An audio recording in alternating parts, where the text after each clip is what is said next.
Donc, concernant les structures de contrôle, ce sont des choses que vous connaissez déjà.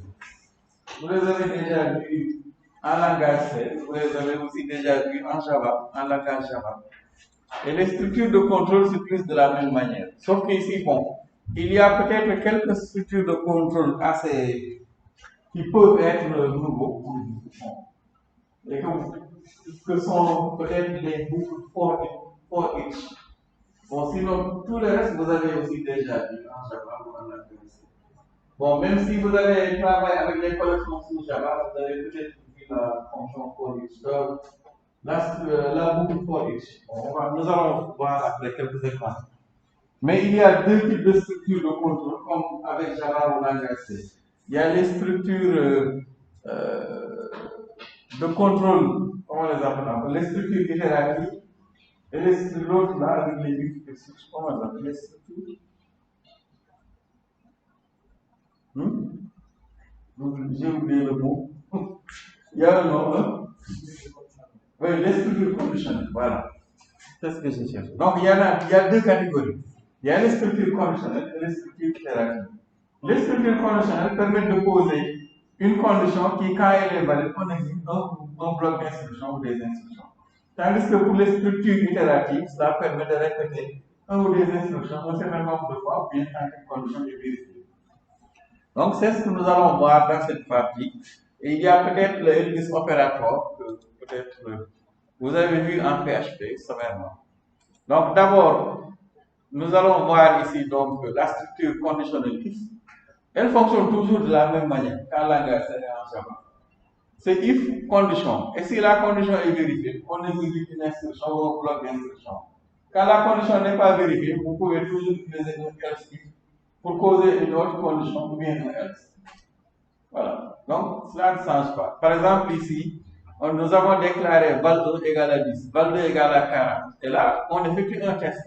Si val1 est supérieur à val, par exemple, là, c'est pour savoir est-ce que val1 est égal, supérieur ou inférieur à val2. Donc, on teste simplement. If val1 supérieur à val2, on affiche que val1 est supérieur à val2.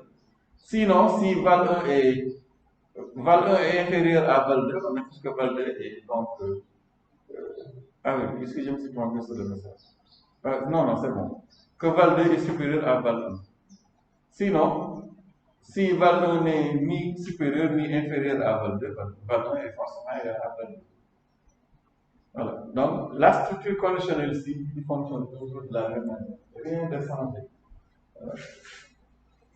Donc, même principe aussi. Donc, vous pouvez mettre les instructions à exécuter si la condition est vraie entre accordé ou courant de fermage.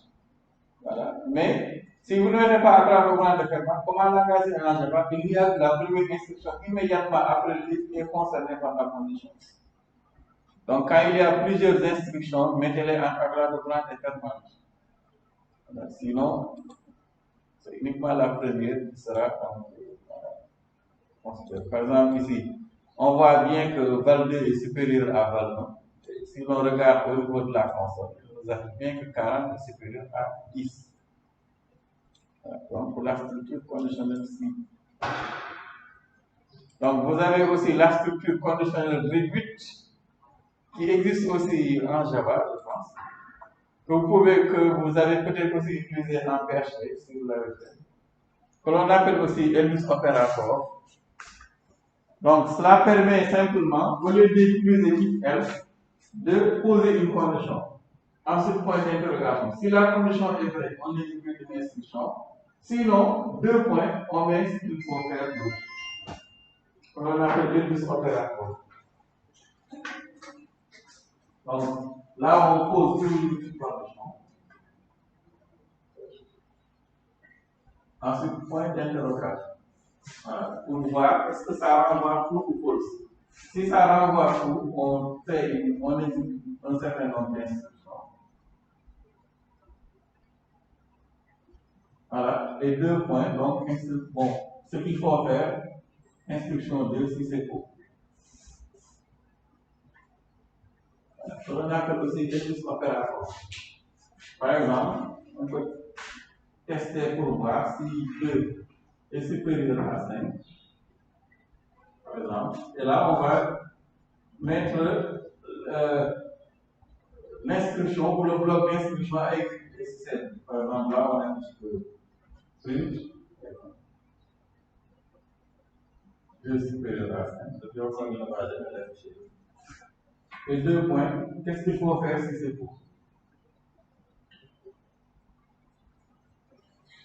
Voilà. C'est ça l'expression conditionnelle réduite.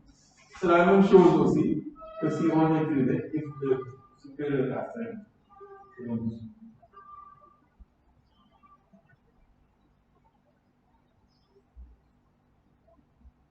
Et ensuite else.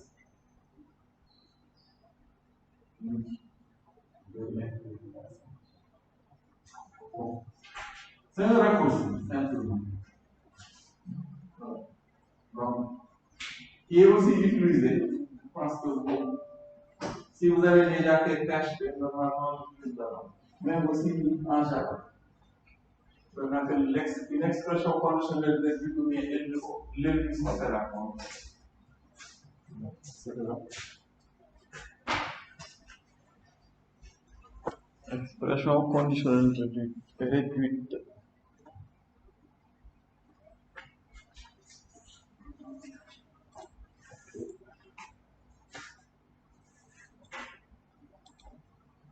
Donc ici, on pose la condition. Est-ce que val1 est supérieur à val2? Si c'est le cas, on affiche que non, val1 est supérieur à val2. Sinon, on pose une autre condition. Donc c'est comme si on avait écrit sinon si val2 est supérieur à val1, alors afficher ceci. Sinon, afficher.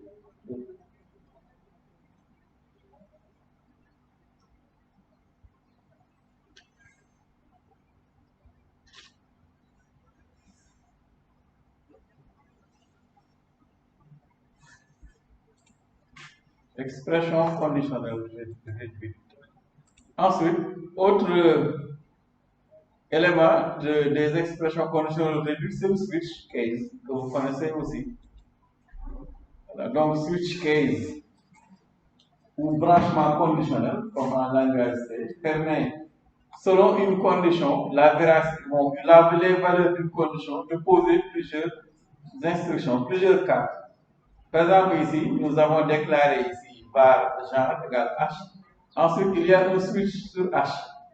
Et si la variable genre, pardon. Et si genre contient par exemple h, on affiche homme, sinon on affiche femme, sinon par défaut on affiche inconnu. Et donc voilà, default.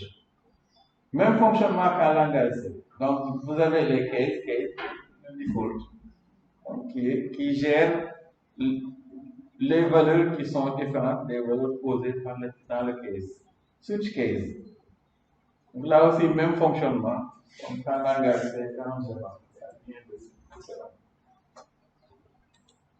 switch case.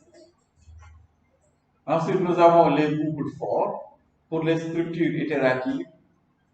Donc, le premier exemple ici est la boucle for normale, que vous connaissez.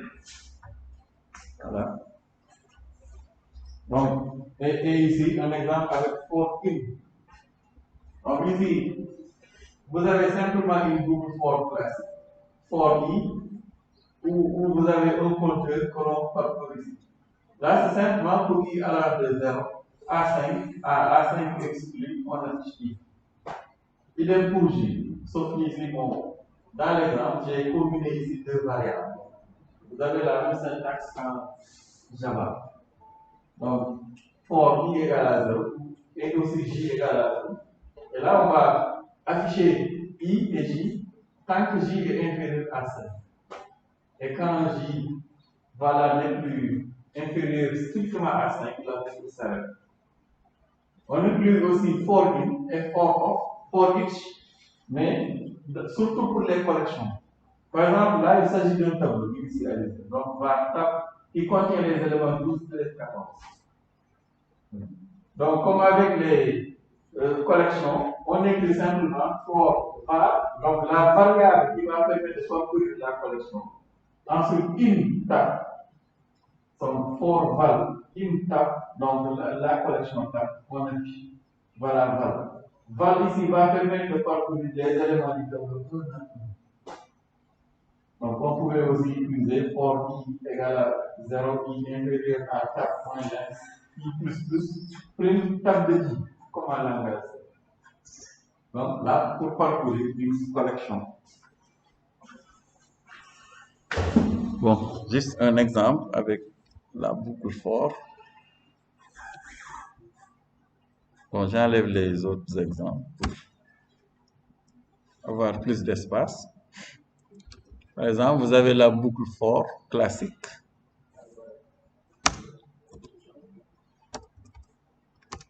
Ok, il n'y a pas de template. Donc, il faut l'écrire à la main. Donc, for. Bon, je n'ai pas les caractères inférieurs et supérieurs. Il faut que j'aille chercher un caractère inférieur et supérieur.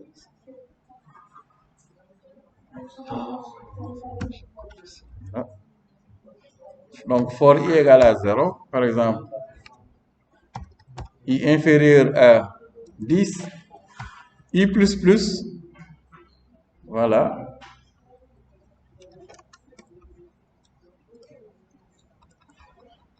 Par exemple, print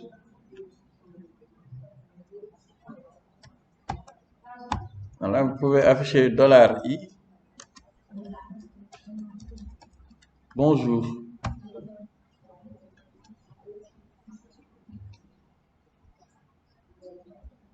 Voilà.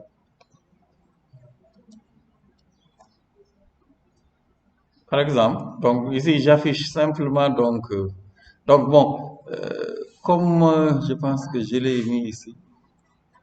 Bon, j'ai enlevé la phrase. Mais il y a des cas, je pense que quand il s'agit d'une variable et pas d'une expression, vous pouvez ne pas mettre les accolades ouvrantes et fermantes. Par exemple, là, écrire simplement $i, comme en PHP. Donc, l'autre exemple ici, par exemple, je déclare un tableau. Par exemple, je vais mettre des chaînes de caractères. Ça. Par exemple. Voilà. Et là, nous pouvons utiliser la boucle for in pour afficher le tableau. Je vais voir même, est-ce que tab point. Bon, je n'ai pas accès. Je voulais avoir des raccourcis. Bon, peut-être avec for each way. Heureusement, il y a un raccourci. Bon. Parce que tout écrire à la main, des fois, c'est pas. Donc, var, val, in, tab. Bon. Pour la syntaxe. Et là, val va permettre de parcourir les éléments du tableau un à un. Là, par exemple, vous pouvez afficher les noms. Donc, print val, par exemple.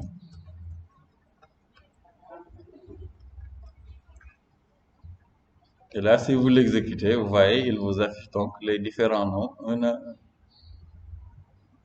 un. J'ai toujours la boucle qui affiche les bonjours et ensuite j'affiche bien, val parcourt bien les valeurs du tableau un à un. Vous pouvez aussi utiliser l'affichage classique du Java avec la boucle for i égale à 0. Donc, pour parcourir indice par indice, i inférieur à tab.length, la taille du tableau, i++. Voilà.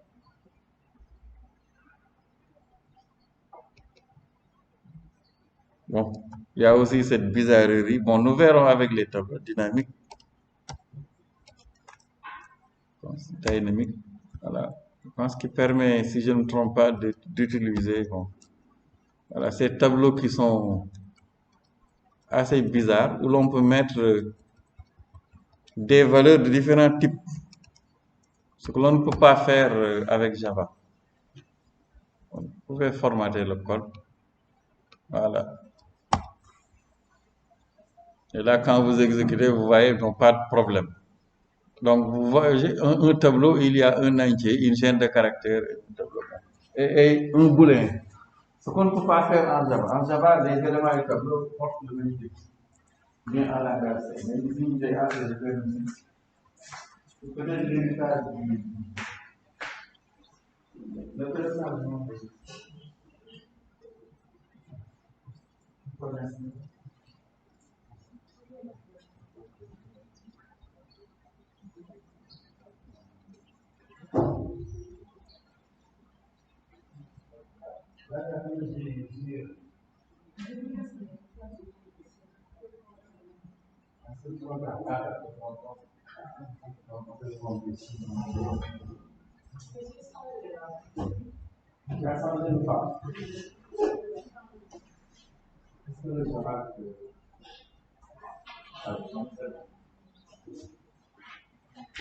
Mais jusqu'à présent, qu'est-ce que tu as dit? Bon, on a dit je parle de des femmes, mais toujours de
Nous allons voir la dernière forme de structure itérative, donc qui est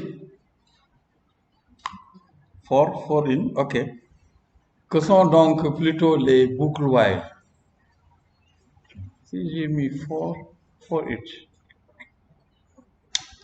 Je n'ai pas mis un exemple de for each. Ok, j'ai dû l'oublier en concevant les diapos. Donc pour for each, bon, sauf erreur de ma part. Donc si vous voulez l'utiliser, vous écrivez tab point et vous avez, bon, pas dynamique, bon, je vais changer. Parce que sinon je n'aurais pas ce que je veux. L'assistance, ça sera plus simple au départ. Voilà, juste tab point for each.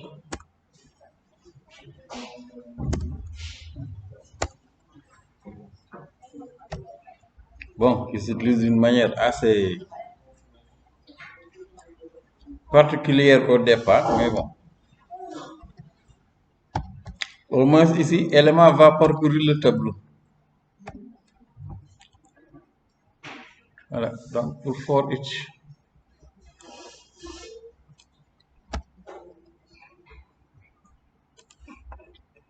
Vous voyez, il affiche l'ensemble des éléments. Donc pour utiliser for each, c'est comme ça que ça s'utilise. Vous écrivez le nom de la collection point for each. Et normalement, il va vous faire la complétion. Et la variable élément ici va parcourir les éléments du tableau un à un. Et à l'intérieur, vous faites le traitement approprié. Donc, voilà pour la boucle for each. Donc, pour parcourir une collection avec la boucle for, donc vous avez la boucle for classique. Et vous pourrez parcourir les éléments à partir de l'indice. Ensuite, vous avez la boucle for in qui permet de parcourir avec une variable. Donc, ensuite, vous avez for each, comme ceci, donc, qui s'utilise avec cette syntaxe-là. Donc, pour l'utiliser, bon, ne l'écrivez pas au départ à la main, pas totalement. Donc, vous écrivez tab point for each. Et là, vous appuyez sur Entrée. De ce fait, vous avez le template que vous n'avez qu'à modifier. Donc, for each et pas for each.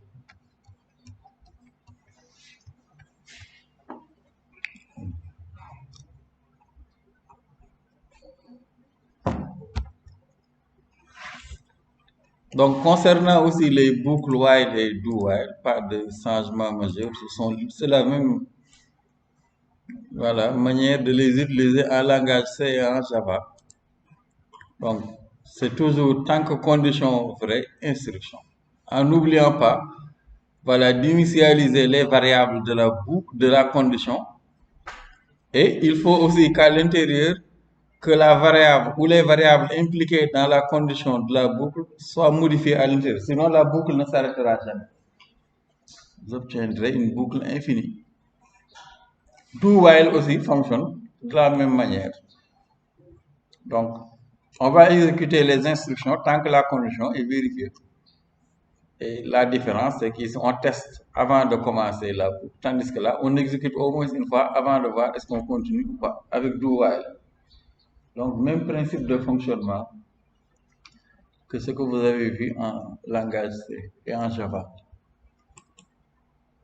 Donc, voilà pour les boucles. Pour les structures plutôt de contrôle. Donc, vous avez if et switch pour les structures conditionnelles. For, while, do, while. Voilà, for in, for each pour les structures itératives. Et Elvis operator aussi qui fait office donc de structures conditionnelles. Donc, qui sont les trois. For in, for each et la boucle for pour les boucles for classiques. Pour la boucle for. While et do while pour les structures itératives. Donc, de la même manière qu'en Java ou en langage C.